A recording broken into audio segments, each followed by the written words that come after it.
Assalamualaikum warahmatullahi wabarakatuh. Apa kabar anak-anak kelas 4 yang ibu sayangi dimanapun kalian berada? Jangan lupa di masa pandemi ini kita harus tetap menjaga prokes 3M, memakai masker, mencuci tangan, dan menjaga jarak. Di video kali ini kita akan belajar tema 3, subtema 2, pembelajaran 1. Yang pertama yaitu mata pelajaran bahasa Indonesia dengan materi membuat daftar pertanyaan untuk persiapan wawancara. Untuk membuat daftar pertanyaan wawancara, kita bisa menggunakan panduan Adik Simba. Apa itu Adik Simba? Adik Simba singkatan dari A. Apa digunakan untuk menanyakan sesuatu. Contohnya, apa yang kamu lakukan?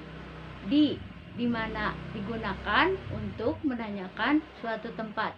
Contohnya, di mana rumahmu? Kak, kapan digunakan untuk menanyakan waktu?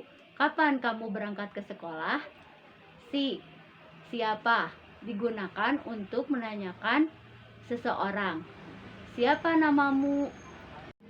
Mengapa digunakan untuk menanyakan suatu alasan atau sebab. Contohnya, mengapa kamu tidak sekolah? Bagaimana digunakan untuk menanyakan suatu cara atau keadaan. Bagaimana cara kamu membuat kue? Selain kita menggunakan panduan Adik Simba dalam membuat pertanyaan wawancara, kita juga bisa menggunakan kata berapa. Digunakan untuk menanyakan jumlah atau harga. Contohnya, berapa jumlah murid kelas 4? Nah, sekarang kita coba membuat daftar pertanyaan wawancara dari gambar berikut.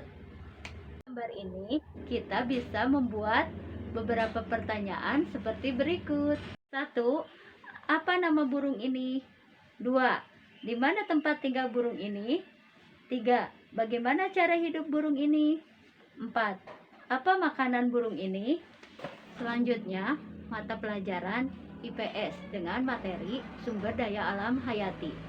Coba ibu mau bertanya kepada anak-anak yang ada di rumah. Tahukah apa itu sumber daya alam hayati? Nah, ada yang tahu tuh anak-anak yang di rumah. Hebat. Untuk yang belum tahu, ibu kasih tahu ya. Sumber daya alam hayati adalah sumber daya alam yang merupakan makhluk hidup yang berasal dari hewan dan tumbuhan. Anak-anak, salah satu sumber daya alam hayati yang berupa hewan yang ada di Indonesia adalah burung cendrawasih.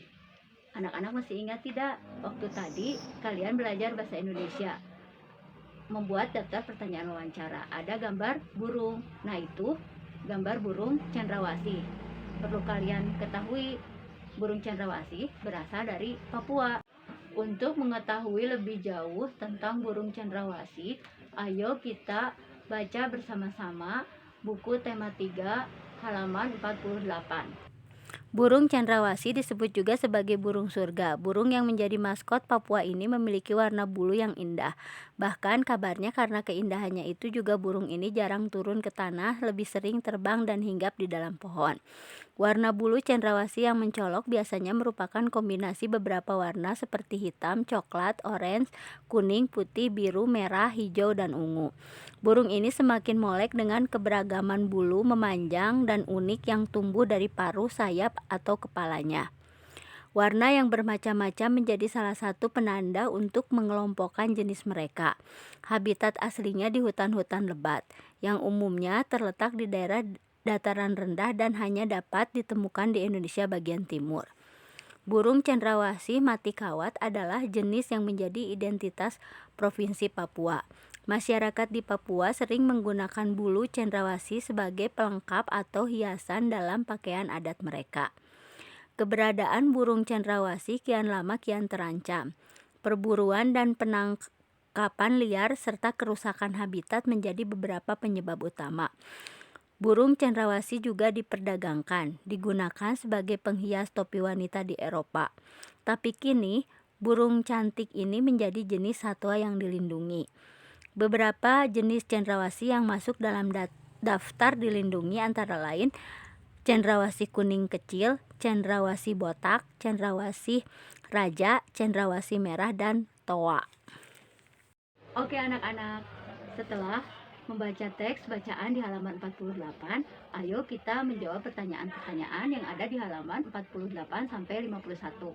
Pertama, jelaskan mengapa burung cendrawasih menjadi salah satu sumber daya alam yang menjadi kebanggaan rakyat Papua dan dilestarikan. Jawabannya, burung cendrawasih menjadi kebanggaan rakyat Papua karena memiliki warna bulu yang indah dan harus dilestarikan, sebab keberadaan burung cendrawasih semakin lama semakin terancam akibat perburuan liar. Kedua, keberadaan burung cendrawasih kian lama kian terancam. Apa yang menyebabkan hal tersebut terjadi? Jawabannya, yang menjadi penyebab utama burung cendrawasih terancam adalah perburuan dan penangkapan liar serta kerusakan habitat. 3. Apa yang bisa dilakukan untuk menjaga kelestarian burung cendrawasih? Jawabannya, tidak merusak habitatnya dan tidak melakukan perburuan liar. 4. Bagaimana kaitan antara perilaku manusia dengan kelangkaan burung cendrawasih? Deskripsikan.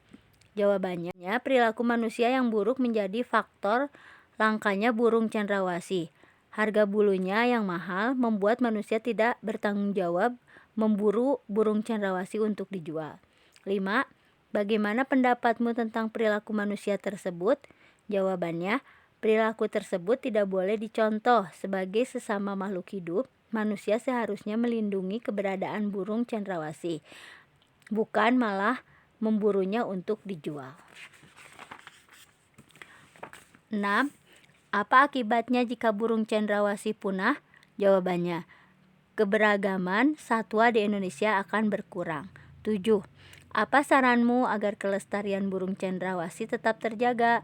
Jawabannya, semua manusia harus memiliki kesadaran bahwa keberadaan burung cendrawasih sudah langka dan harus ikut melestarikannya dengan cara memberikan pengetahuan kepada orang lain untuk tidak memburunya.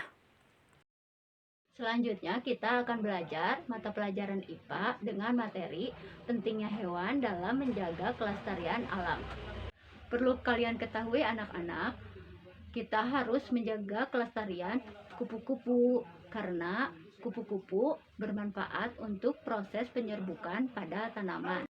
Sebelum mempelajari mata pelajaran IPA, kita akan menyanyikan dulu lagu Kupu-Kupu ciptaan Ibu Sun.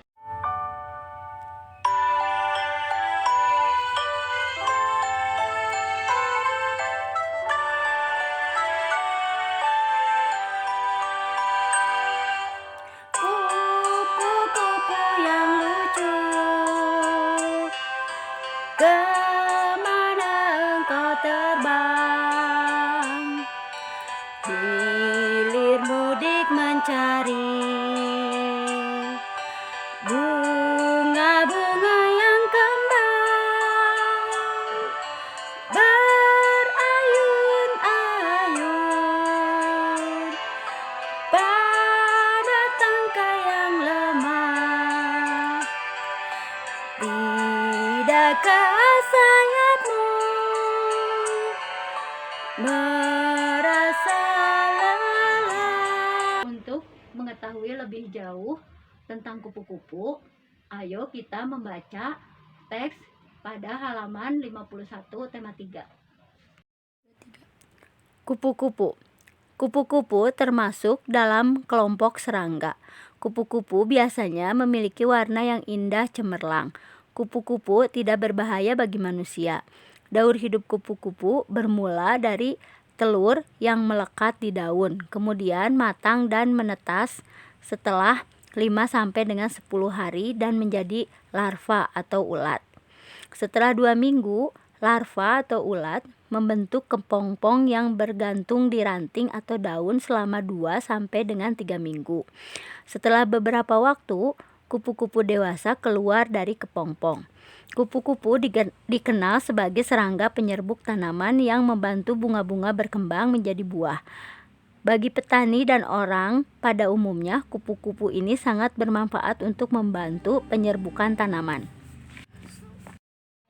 Setelah membaca teks dan memahami teks tersebut, ayo kita jawab 3 pertanyaan yang ada di buku tema halaman 52. 1.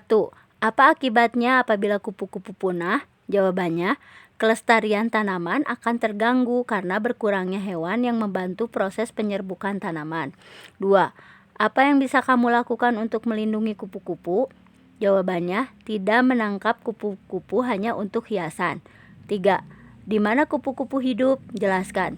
Jawabannya, kupu-kupu hidup di daerah yang banyak terdapat bunga. Anak-anak, demikian sudah selesai mempelajari tema 3, subtema 2, pembelajaran 1. Ibu punya pantun ya. Es selasi dicampur buah kelapa. Terima kasih dan sampai jumpa.